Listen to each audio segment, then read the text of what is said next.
Innocent childhood habits that mess you up as an adult. Let's get started. The eighth trap is the compliment fishing trap. Do you remember when you were a kid and showed off your crayon drawing of a potato fighting a rainbow? You'd wave it around like crazy until an adult eventually said, "Wow, that's amazing." And you received a rush of dopamine right away. Some of us never stopped moving that imaginary potato drawing around. We just became better at hiding it. This whole thing begins out fine. You only got attention when you were a perfect angel or did well on a spelling test. Your brain completed some rapid math. Praise means I am. No praise means I'm like a piece of furniture. So you turned into a tiny approval detective, looking at every adult's face like you were attempting to figure out the Da Vinci Code. Now you're still playing detective, but this time it's with Instagram likes. You post a selfie and check the app every 3.7 seconds as if you were keeping an eye on a heart patient. It seems sad to have 47 likes. It's time to get rid of everything and move to the wilderness. You're the one at work who says yes to every initiative. Not because you enjoy using spreadsheets. No one likes spreadsheets. All you need is for your boss to tell you you're a good corporate soldier and pat you on the head. Your inbox is full of people thanking you for working late. Emails have become your own trophy cabinet. This whole thing is tiring. You work as a professional people pleaser and don't get any time off. You're still that kid who drew a potato, but now the drawing is your whole life, and you're waving it around hoping that someone would tell you it's good enough. In the meantime, you may just set the drawing down and remember that you don't need anyone's permission to be alive. But what's the fun in that? You could spend another 10 years fishing for compliments like they're the last tuna in the sea. The comparison ghost that won't go away is number 7. You know how your mom used to say, "Why can't you be more like Sarah? She always gets A's." That comment could be why you still feel like a phony at work even after getting a raise. Comparing yourself to others as a child makes you a constant critic. You perform a great job on a presentation, but your mind says, anyone could have done that. When you earn a raise, it murmurs, they'll find out you're not worth it. When youngsters hear statements like, "Why aren't you as good at sports as your brother?" something happens, or even you're the one who knows. Both of them can mess you up. The golden child grows up afraid of making errors because their identity is based on being perfect. One mistake and their value falls apart. Other youngsters think they're broken and always have to catch up. Your brain doesn't care about your successes. Do you have a degree? The classes were simple. Did you start a business? Good timing in the market. The childhood comparison scoreboard is still going, but now you're up against a ghost and unachievable childhood ideal. It's hard to be called a gifted kid. If things were easy, you might not have learned how to deal with actual problems. When you grow up, things get hard and you worry thinking, maybe I'm not really smart, instead of recognizing that it's natural to have problems and that hard work is important. What is strange? People who have this kind of comparison ghost generally do well even when they feel like frauds. But success might make things worse because that childhood measuring stick is so high. It changes from, "Why can't you be more like?" to, "Why aren't you perfect?" And because no one is flawless, you feel like you're faking it and are always comparing yourself to others. The Clean Plate Club curse is number 6. Remember sat at the table looking at remaining peas and hearing, "Finish everything on your plate." Please think about the hungry kids, otherwise you won't get any dessert until that platter is clean. We all unwittingly joined the Clean Plate Club, so welcome.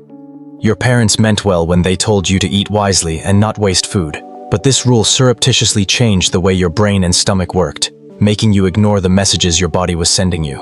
Your plate, not your stomach, was in charge. Your body has a natural way of telling you when you're hungry and when you're full, but the Clean Plate Club taught you to eat until you saw an empty plate no matter how you felt. As an adult, you feel guilty when you see food on your plate and have to finish it. You keep going, maybe even unbuttoning your jeans. You've basically turned off your body's natural off switch. You don't need to eat the same amount of food every day. Some days you are more active or less hungry. One day you might eat a full dinner, and the next day you might only require half. It's normal to listen to that, but the conditioning kicks in. Don't listen to your body. Just eat. What happened? You ignore what your body knows and keep taking in more fuel than you need. Your body turns the surplus into fat. That innocent childhood habit that was meant to have you eat vegetables separates you from your body and makes meals a chore. 5. Because I said so. You know the saying, "Don't ask me why," or "because I said so." That's a normal childhood right, but when that's the only reason, it might make it hard to think critically. This is what experts term authoritarian parenting. High expectations, stringent standards, and my way or the highway. Being obedient is really important. There is no area for your comments on the rules. Some parents believe it keeps you safe. But asking why is what critical thinking is all about. It's not your place to inquire, or just do it if every attempt to comprehend is turned down. Your brain learns that asking questions is harmful. It stays feeble like a muscle that hasn't been used. So, as an adult who grew up in a don't ask questions zone, you could have trouble thinking for yourself, believing what you hear, or making decisions on your own. Your inner detective didn't get any training. Studies suggest that being too tough doesn't even make kids behave better in the long run. They only become more sneaky. The other option isn't chaos. It's explaining why regulations are in place. Even if they don't agree with their kids' rationale, parents who explain things and listen help their kids think critically. You learn more about yourself when you talk about your thoughts, which helps you make better choices later. It's not that you're bad at thinking if you were up in a world where you had to do what you were told. Your brain may have learned not to use those muscles. The good news is, you can start working on them. The fourth curse is the seen not heard curse. People should see and not hear children. If you grew up with this old-fashioned norm, it could make it hard for you to speak up as an adult like a permanent mute button. Your young brain learns that speaking up means trouble and being quiet means safety. This isn't simply memory, it's wiring. When you speak your mind, you feel anxious or disapproved of. Now that you're an adult, you have a brilliant idea in a meeting, but you can't say anything. Your boss gives you a lot of work. You nod and your stomach turns. That's the bad thing. Your adult self wants to speak up, but your inner child who has been taught to be quiet gets scared. This makes it very hard to set limits. You become a yes person, not because you want to, but because saying no makes you feel scared. Pleasing others becomes a way to protect yourself. Is there a problem? Scary. People who were taught to be quiet avoid it by hiding their feelings and hoping the difficulties go away. Your brain isn't attempting to make life as an adult hard. It's using antiquated software that says, silence equals safety, without comprehending that grown-up problems like negotiating compensation and saying what you need are different. It might not be a personality fault if you have trouble saying no or speaking your thoughts. A rule from your childhood could make you think your voice doesn't matter.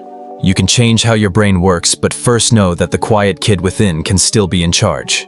3 little chameleon people that want to satisfy everyone. You say yes to things you don't want to do only to make someone happy. Your needs always come last. This isn't just being kind. It's something you learned as a child to make people happy. It starts off as a way to stay alive. A child's brain becomes a mood detective when love or safety in the home becomes conditional. Being nice, quiet, or helpful could stop an outburst or get you praise. They hide their own feelings to keep the peace, even if it means losing themselves. This also happens when you don't care about your feelings. Their brains are wired to think that their needs are more important than mine. Sometimes it comes from having low self-esteem as a child. A child thinks they don't deserve affection, therefore they strive to get it by always assisting. Every yes is a request for approval. Kids also copy parents who always put other people first. That's the little chameleon effect. Changing colors to fit in, be accepted, and feel protected. You wear this good child armor for so long that you get really skilled at reading other people's needs while disregarding your own. Setting limits feels bad because your inner kid says no is hazardous. This harmless behavior makes you tired, angry, and cut off from who you really are. Second, the curse of the coward in warfare. The boy who would rather die than disagree. The peacekeeper who constantly gave in. Seems like a wonderful kid, however, avoiding problems as a kid might cause problems as an adult. If you grew up in a place where arguments were like World War III with people yelling and smashing doors, you learned that conflict is scary. Or if conflict was hidden and you never saw how to deal with it. No matter what disagreement is bad, self-worth goes down as you become older. I don't like conflict turns into, I don't like standing up for myself. Someone cuts in line, your boss gets credit for your invention, and you don't say anything. You either get angry or think your wants don't matter. Next, there's worry. Even tiny arguments can make you feel like you're in danger. This isn't simply for a little while. Avoiding conflict is typically a sign of more widespread mental health problems. Relationships get worse. Open communication is important for healthy relationships. If you can't say what you think, anger grows. You could start to want to make people happy. Terrified disagreement involves being angry, or leaving, or feeling that no one is listening. This avoidance hurts careers. afraid to ask for a raise or discuss ideas. You miss chances. The more you try to avoid conflict, the frightening it gets. You never practice or get better at anything.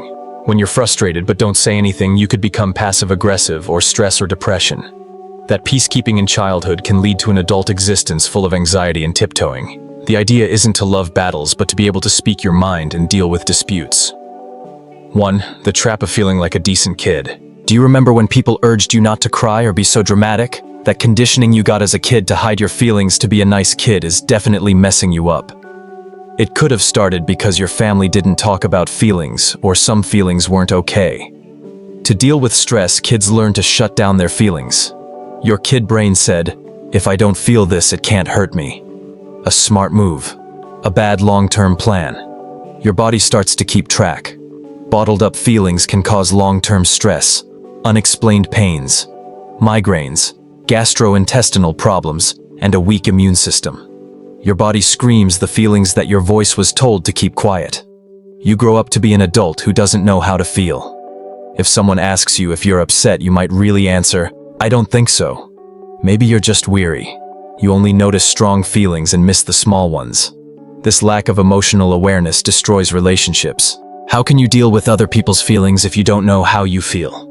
You could become a people pleaser or get into partnerships where you depend on each other. People numb themselves, surf through social media, consume their feelings, and go on shopping sprees to cope. This emotional shutdown might become routine over time, especially if it started when you were young. Your brain hides your feelings before you know it. You really think you're not emotional, but there are a lot of feelings going on inside you. Your youthful brain thought it was helping, but that good kid programming makes life as an adult harder. That's it for today. In the future, I'll be making videos like this. You have to subscribe to see them.